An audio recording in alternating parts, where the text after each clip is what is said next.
place de l'adverbe. And we will focus on this video when we've got what we call une forme composée de verbe.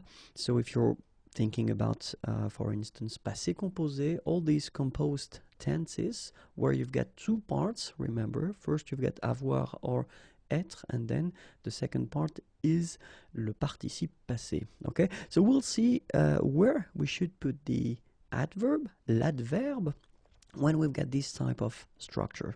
Okay, so we'll see only one sentence and we'll see the different possibilities we've got.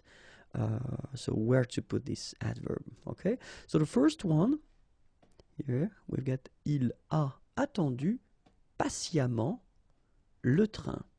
Okay, so here we've got the verb attendre. Attendre is to wait, and this is the passé composé form, if you remember. So first you've got avoir at the present tense, and then this form is what we call participe passé. Okay, so il a attendu, and then, I mean, that's the rule. Normally, the adverb, l'adverbe, should come after the verb. Okay, so you put it right here. Patiemment, patiently, okay, and then le train, the train. Il a attendu patiemment le train.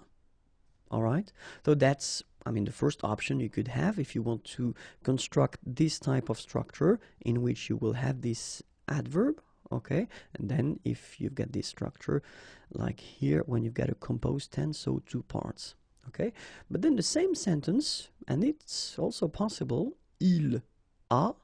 Okay, so first you will put avoir, so you don't change the structure of the sentence, but then it's possible to put your adverb right here after avoir. Il a patiemment, and then you continue here your participe passé, attendu le train.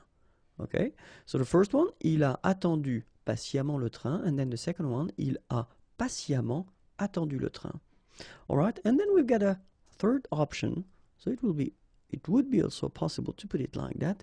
Il a attendu le train, and then you put your adverb at the end here, patiemment. Okay, oops, sorry, there is a space here and it shouldn't be here. So, il a attendu le train patiemment. Okay, so let's see again the three options we've got. The first one, il a attendu patiemment le train. Second one, il a patiemment attendu le train. And the last one, il a attendu le train patiemment.